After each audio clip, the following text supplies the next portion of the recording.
Um hino em louvor ao Senhor deve reconhecê-lo pelo que Ele é. Ele é grande, Ele é o dono do universo, Ele é eterno. Mas Ele é trino também. E quem adora ao Pai, louva também ao Filho e enaltece o Espírito. E se é um autêntico louvor, a única importância cantada é a própria Trindade. Unicistas, tremei, modalistas, chorai. Deus é Espírito, Filho e Pai. Um só Deus subsistente em três pessoas divinas e santas, e a elas louvamos. O Raízes Pentecostais de hoje louvará ao único Deus verdadeiro.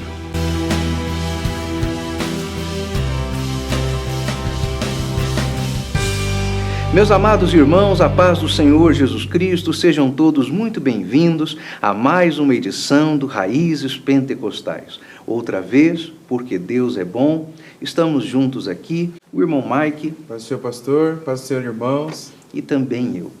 E hoje nós vamos tratar a respeito do conteúdo que está no hino de número 10 da harpa cristã. Um hino que enaltece o Pai, exalta o Filho e adora ao Espírito Santo de Deus. E em todas as estrofes a gente identifica isso. A gente percebe que é glória a Deus ao Pai eterno, glória ao Filho muito amado, e demos nós ao Santo Espírito 1000 louvores por seu dom. E em uma dessas estrofes, esse louvor à Trindade é cantado em uma única estrofe. Então, o tema principal desse hino é esse louvor a Deus, e aqui ao Deus Trino. E não tem como a gente não tocar no assunto da Trindade. Que esse aí é um dos mistérios que a gente aceita, né? Nós cremos na palavra de Deus, por mais que na palavra de Deus nós não tenhamos esse termo, né? O termo Trindade não é um termo que está canônico na Bíblia, um termo canônico. Mas nós cremos. É um daqueles assuntos que entram lá em Deuteronômio 29, né? As coisas encobertas pertencem ao Senhor. Mas, já que vamos falar sobre a doutrina da Trindade, então vamos começar por esse ponto mesmo que você destacou. As doutrinas, de um modo geral, não têm os seus termos explicitados na Bíblia, né, de maneira canônica, embora a sua fórmula seja bíblica. Então, a primeira é a mais rasteira de todas as acusações contra a Trindade é essa. A palavra Trindade não está na Bíblia. Sim, mas até aí nada. Né? Porque isso não significa que a Trindade não seja bíblica. Mas você mencionou outro aspecto muito importante e eu acho que ele merece a nossa atenção logo de largada. É o fato de que quando falamos a respeito da Trindade, nós estamos tratando de um assunto cujas palavras não são suficientes para descrever. Existe uma fórmula doutrinária para expressar a Trindade. Então, nós cremos em um só Deus, subexistente, em três pessoas igualmente divinas e santas, o Pai, o Filho e o Espírito. Até aí, talvez a nossa mente alcance. No momento em que nós começamos a fazer as equações complementares, né? É uma pessoa ou são três? Ah, são três. Mas se são três, por que não são três deuses? Porque é um Deus trino. Irmão, a mente dá um curto-circuito. Realmente, acho que o posicionamento teológico mais correto para esse ponto é assumir que você começa a estudar os assuntos de Trindade, de repente você pensa, meu Deus, vai clarear tudo agora. E aí nubla tudo outra vez. Porque estamos diante de um mistério. Mas não quer dizer que, por ser um mistério, nós estejamos abraçando uma doutrina antibíblica. De forma alguma. Sobeja nas Escrituras uma quantidade enorme de versículos que atesta a existência do Pai, distintamente da do Filho, e de ambos, de maneira distinta, da do Espírito. Eu acho que algo que facilita o estudo da Trindade, eu acho que poderia ser o estudo separado das pessoas da Trindade. Perfeito. Isso ajuda muito. Até na teologia a gente faz isso de forma distinta. A gente estuda a pessoa do Pai em teontologia, a pessoa do Filho em cristologia, e a pessoa do Espírito em pneumatologia ou paracletologia, né? Então facilita muito. E eu acredito que o hino ele explica isso também, porque o hino fala que é um louvor ao Deus Trino, mas cada uma dessas pessoas da Trindade, elas são louvadas nesse hino. E eu achei isso interessante. E a primeira delas é a figura do Pai. E aqui o Pai, não é o Pai no sentido assim, paizinho, né? É o Pai que aqui é apresentado como o Deus cujo trono é os céus, o Deus que o universo lhe pertence e o Deus que é o Pai bendito. E eu achei isso interessante porque eu me lembrei de um livro que eu tenho em casa, um livro raro chamado Ser de Deus. Eu achei em uma ida ao Sebo com o Bruno, que faz a nossa coluna aqui, irmãos. E lá naquele hino, ele fala sobre... É o hino especificamente para teontologia, né? Para falar do... Hino-livro. O hino-livro. É um livro especificamente para falar da teontologia. E lá tem um capítulo que ele fala sobre a transcendência e a imanência de Deus. E eu achei interessante, porque quando a gente observa o hino, a gente percebe isso. Porque o Deus aqui transcendente é no sentido de que ele é distinto de todas as coisas. Ele é diferente de tudo que há. Ele está nos céus, cujo trono é os céus. Mas, ao mesmo tempo, o hino ressalta que é a imanência de Deus. Porque, ok, Deus está nos céus, o seu trono é os céus, o universo lhe pertence, mas ele é o Pai também. Ele é aquele que, imanente no sentido de que ele age em nós, ele age através de nós e age por nós. Então eu achei muito interessante isso, porque tanto a transcendência de Deus, isso faz todo sentido na questão da nossa cosmovisão. Porque se a gente pensasse que Deus é apenas transcendente, a gente ia para um caminho deísta da coisa. No sentido de que Deus criou todas as coisas, colocou o mundo para girar aqui como um relógio e saiu de cena, no sentido, olha, vocês fiquem aí se virando por aí e eu fico aqui em cima governando todas as coisas. Mas não é assim. A Bíblia apresenta um Deus que é imanente. A Bíblia diz que nós somos templo do Espírito Santo. Então, ao mesmo tempo que Deus está nos céus, ele habita dentro de nós pela pessoa do Espírito Santo. Então, eu acho isso muito interessante, como o hino ele ressalta essa figura de Deus, do Pai, dessa forma, né, pastor? Esse aspecto da imanência, para quem gosta desses assuntos, né, das conexões que se tenta fazer entre filosofia e teologia, é a grande falha da teologia de Tomás de Aquino, porque a teologia católica emprestou-se de muitos conceitos aristotélicos, por falta de discernimento. O chamado movedor inamovível de Aristóteles foi, especialmente por Aquino, associado à figura de Deus. Olha, Deus colocou tudo para mover, para andar. Então, Aristóteles estava antecipando qualquer coisa teológica e falando sobre Deus, chamando de movedor inamovível. Mas o fato é que esse movedor inamovível de Aristóteles e a tentativa de Aquino de torná-lo um ente teológico são fracassados. Porque o movedor inamovível permanece imóvel. E nós temos um Deus, exatamente como você acabou de explicar, que não está imóvel. Ele reina, ele tem um trono, mas ele habita em nós. E assim é que nós devemos nos relacionar com Deus, sabendo que ele relaciona-se conosco. Então Deus não está ausente do mundo, muito pelo contrário. Esse ponto, sabendo que Deus se relaciona conosco, eu estava pensando, acho que foi hoje de manhã, sobre isso, porque como às vezes parece que nós não relacionamos, eu estava pensando no sentido de relacionar a palavra de Deus com Deus e esse relacionamento com a nossa própria vida. Porque parece que às vezes a gente lê a Bíblia, ora em seguida, mas não relaciona aquilo que nós lemos ao Deus a quem nós oramos. Parece que havia uma separação. E aí, esses dias eu fiquei pensando, poxa vida, eu oro ao Deus de Abraão, ao Deus de Isaac, ao Deus de Jacó, ao Deus de Josué. Estou lendo Josué esses dias. E como parece haver essa distinção entre aquilo que nós lemos e aquilo que nós percebemos no nosso relacionamento com Deus. E eu notei qual que é a consequência disso. Eu notei que a consequência disso é oração sem fé. É oração vazia, porque você lê a palavra de Deus, mas não associa isso à sua oração. Eu cumpri aqui a tabelinha de hoje, li, né? Isso, está tudo certo. Como se o Deus da Bíblia fosse um Deus diferente, um Deus que não tem esse relacionamento pessoal conosco.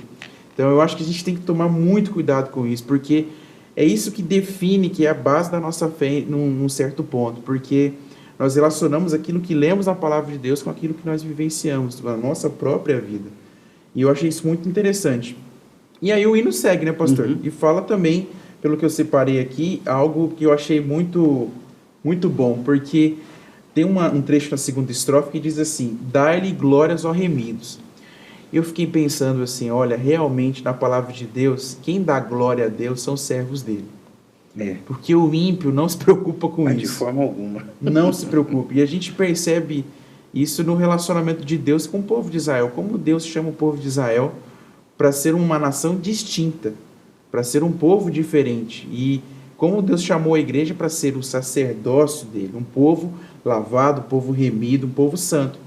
E aqui essa preocupação deve haver na nossa vida. Somos nós, os crentes, que dão glória a Deus.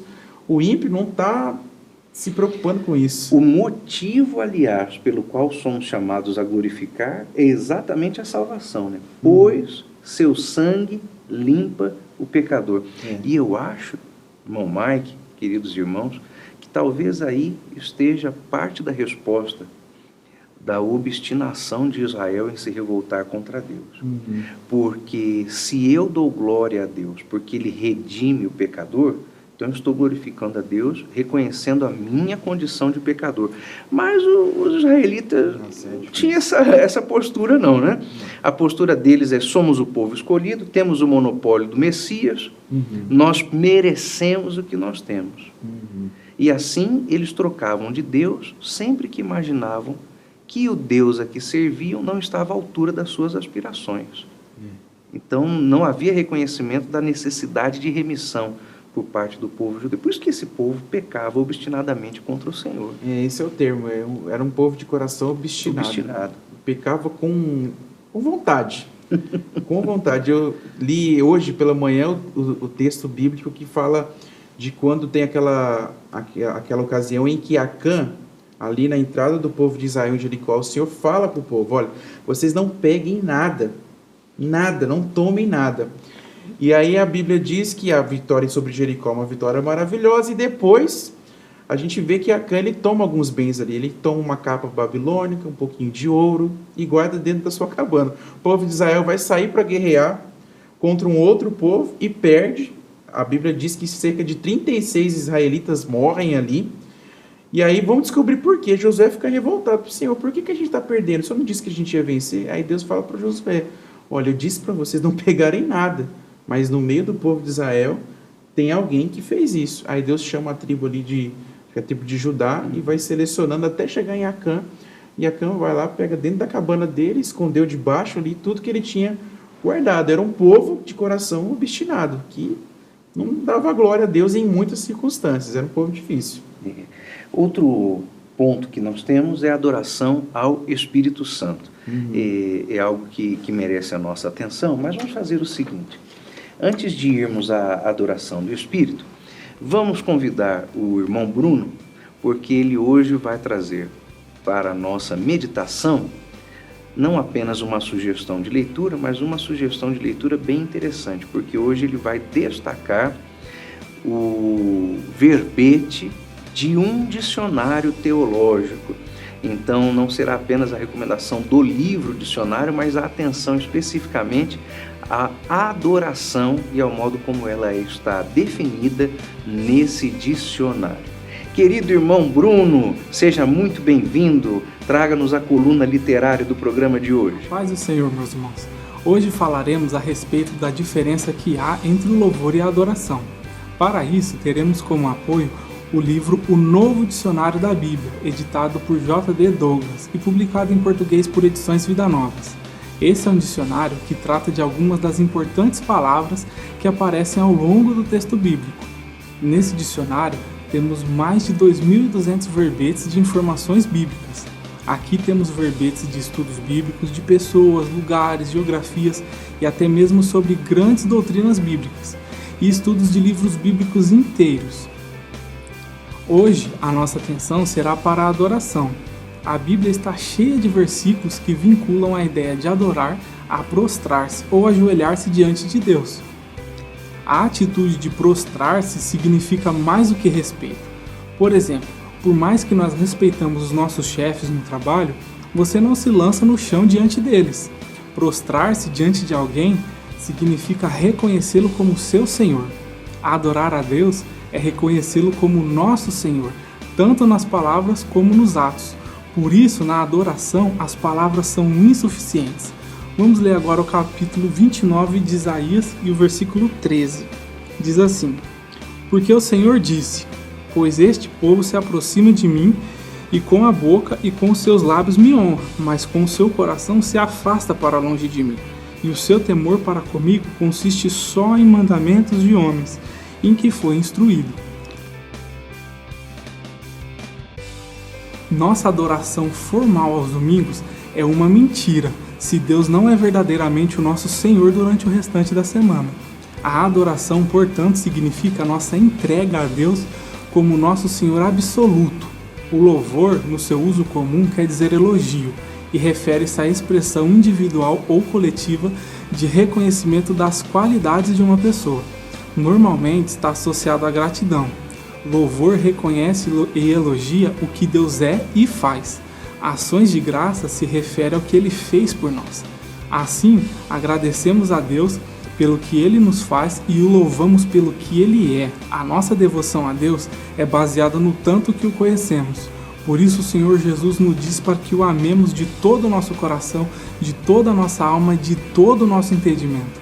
Adorar a Deus com o entendimento requer o discernimento do nosso coração. Por isso precisamos nos dedicar com afinco ao estudo bíblico e à oração. Assim podemos conhecer mais ao Deus a quem adoramos. Sem passar tempo com Deus, não podemos conhecê-lo. E sem essa intimidade, jamais poderemos aprender a arte da adoração. Que o Espírito Santo nos ajude nessa tarefa. O Senhor Jesus nos ajude a adorá-lo mais e mais e a ter uma vida com Deus de verdade. Obrigado, irmão Bruno. Deus o abençoe ricamente. Mas vamos voltar ao hino da harpa, então, falar sobre a adoração ao Espírito. Aliás, vamos ler o estrofe que diz: Demos nós ao Santo Espírito 1000 louvores por seu dom, por sua graça tão imensa, glória a Ele, Ele é bom.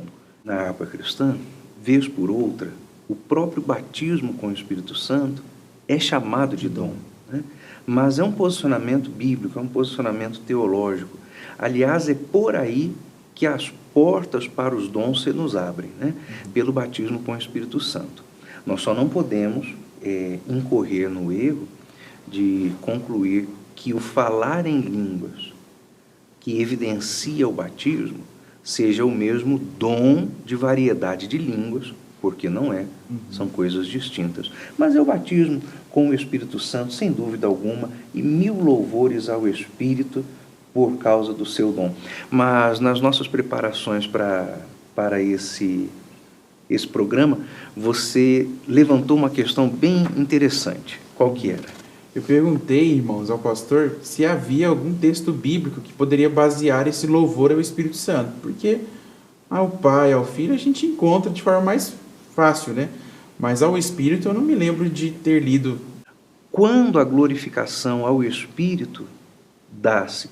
Quando nós deixamos o próprio Espírito desempenhar a sua tarefa, porque o Espírito glorifica a Cristo. Ao glorificar a Cristo, o Espírito é glorificado. Então, no desempenho do seu próprio ministério, da sua própria função. Então, adorar ao Espírito não é um problema. Normal. Pelo contrário, é uma exigência. Sim. É algo que precisamos fazer. Durante 2 anos, e já faz algum tempo, eu me dediquei, você sabe disso, à composição do livro de Apologética 2 da ETAD, que, aliás, agora está sendo reformulado, virá em novo formato, conteúdo ampliado, graças a Deus por isso. Mas, durante aquelas pesquisas, eu recordei-me de um fato que eu vi, ninguém me contou, eu vi. Eu estava em casa num sábado pela manhã, e a televisão ligada, porque naquela ocasião, isso era o ano de 2011, então já vão-se 11 anos, né? O ano de 2011, naquela manhã, a televisão estava ligada, eu acho que era a Rede Bandeirante de televisão ou Rede TV, não lembro mais. Porque o sábado de manhã era cheio de programas evangélicos, e então estava lá, eu estava dando uma olhada nos hereges de plantão. E um desses hereges estava pregando, e aí ele disse assim, eu quero frisar mais uma vez, ninguém me contou, eu vi, eu assisti. Ele meteu a mão no bolso, puxou uma chave de carro e disse assim, essa é a chave do meu carro, é um Toyota Camry, ano 2011, por isso que eu gravei bem o ano. 2011, era um carrão do ano. Eu vou dar esse carro para quem me provar na Bíblia que a Trindade existe. Porque a Trindade é uma mentira, a Trindade é uma afirmação diabólica e ela não tem respaldo bíblico. Aí, meu irmão, nós entramos na nossa igreja para cultuar o Deus Trino, e ao invés de louvarmos a Deus com um hino como esse, cantamos os hinos dessas pessoas. Cantamos os seus pretensos louvores. Gente que na sua autobiografia se apresenta como o Davi do século 20 e 21, o novo salmista. Pessoas que não estão apenas disputando espaço com os personagens bíblicos, querendo equiparar o seu ministério ao ministério messiânico de Davi, mas desqualificando e atacando de satânica a Santa Trindade. Aí o sujeito vai para o culto e canta um hino desse, que é fogo estranho no altar. A sorte, meu amigo, é que Deus não está mandando mais fulminar. Mas não quer dizer que o inferno haja apagado o seu fogo. E eu acho, pastor, o que é pior dessas pessoas é que elas são duras de coração, elas não aceitam correção. Não. E elas não aceitam exatamente aquilo que elas pedem. Me apresentem alguém que prove. Quando alguém prova, ela não aceita. Esses dias eu estava vendo um debate com uma dessas pessoas, unicistas, né? E realmente a pessoa não acreditava nos argumentos. Não acreditava. Poderiam ser argumentos bíblicos, argumentos teológicos, argumentos baseados em um estudo profundo. A pessoa não aceita. Simplesmente, não, eu não creio assim, eu creio desta forma e pronto, acabou. Então, nas Sagradas Escrituras, entre Antigo e Novo Testamento, porque eles se completam. Então, a gente não afirma a doutrina de qualquer coisa que seja só no Velho ou só no Novo. Então, entre o Antigo e o Novo Testamento, são 200 versículos atestando a distinção entre as pessoas do Pai, do Filho e do Espírito. Então, não existe qualquer base bíblica para que alguém venha a sugerir que o Pai se apresenta ora como Filho, Deus se apresenta ora como Pai, ora como Filho, ora como Espírito. Não existe. Não existe base bíblica para dizer que o Filho é subordinado ao Pai, sendo o Pai mais excelente do que o Filho. Porque há pelo menos duas graves heresias, né, contra a Trindade. Uma é o modalismo, outra é o unicismo. E são coisas distintas. O modalismo quer estabelecer esse tipo de submissão do Filho ao Pai e desqualifica a pessoa do Filho. O unicismo, por seu turno, quer estabelecer que não haja a Santíssima Trindade. E aquilo que identificamos como pessoas nada mais são do que variações do mesmo ser. Tudo errado. São 200 versículos afirmando a distinção. 200. Aí, na hora que você vai estudar a doutrina da Trindade de maneira detalhada, como eu já falei, e a gente não pode fingir que não, tem uns instantes que a mente nubla, fecha. Irmãos, nós estamos estudando a pessoa inesgotável de Deus. Ele é eterno. Então, você não tem como estreitar Deus no cadinho de uma definição teológica. Não quer dizer que ele não seja trino, só porque você não entende.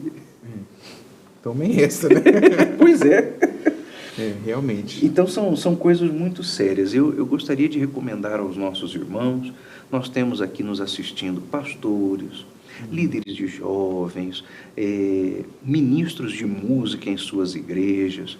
Meus irmãos, escolhamos os hinos que exaltam ao Senhor.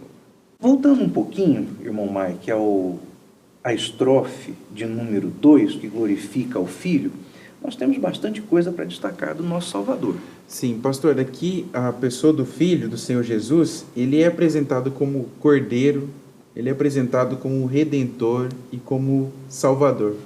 Como Cordeiro, eu fiquei pensando naquela expressão de João Batista, né? Eis o Cordeiro de Deus que tira o pecado do mundo.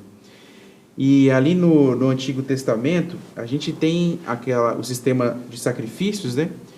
E eu me lembrei eu não sei se é no dia da expiação, quando o sacerdote colocava a mão sobre o cordeiro e confessava os seus pecados e o pecado do povo sobre aquele animal.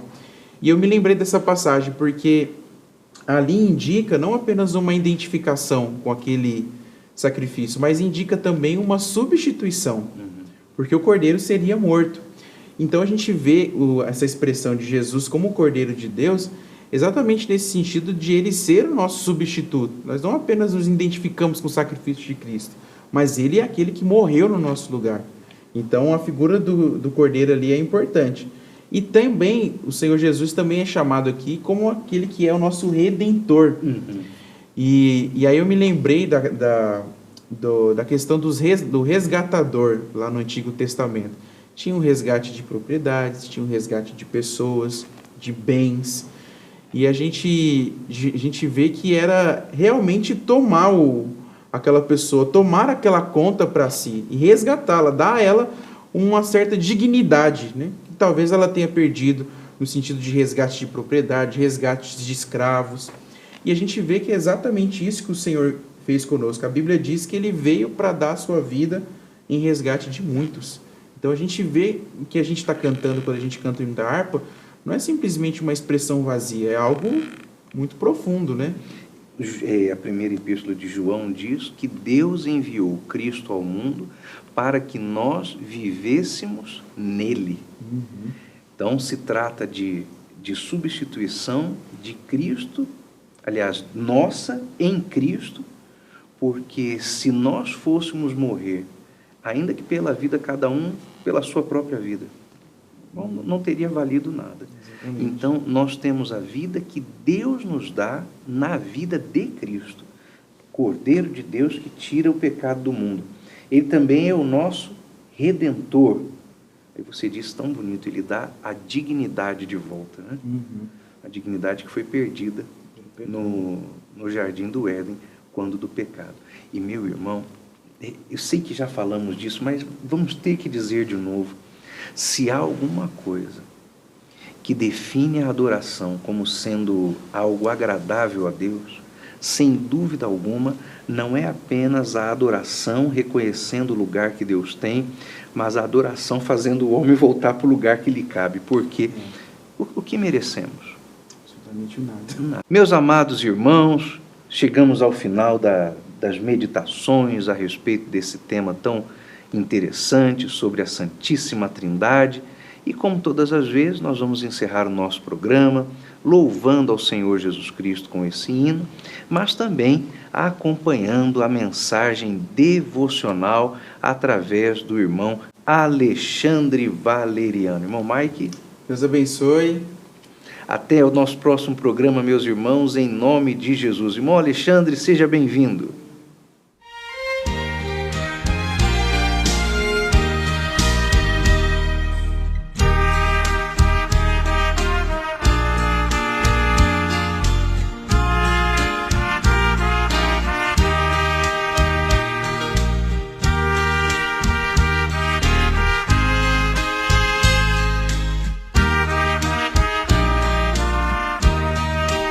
Meus queridos irmãos, a paz do Senhor Jesus Cristo, hoje nós estaremos meditando no hino de número 10, um hino tão maravilhoso que nos traz uma doutrina também tão maravilhosa. Hoje nós vamos meditar neste hino, onde nós glorificamos a este Deus Trino. E eu quero te convidar a abrir a sua Bíblia na primeira epístola de Pedro, capítulo de número 1, o versículo de número 2, aonde diz o seguinte: eleitos segundo a presciência de Deus Pai, em santificação do Espírito, para a obediência e aspersão do sangue de Jesus Cristo. Graça e paz vos sejam multiplicadas. Glória seja dada ao nosso Deus por esta palavra. Meus irmãos, o nosso Pai, Ele nos criou para uma comunhão com Ele. Ele nos fez, segundo a sua presciência, para nos dar a salvação das nossas almas. Porém, em algum momento lá no Éden, o homem caiu, o homem pecou. Então, a separação foi inevitável de Deus, um Deus santo, e o homem, agora pecador. Mas este Deus que nos deu a vida, Ele nos amou antes da fundação do mundo. E segundo a sua presciência, Ele já sabia. Por isso, o pecado não pegou Deus de surpresa.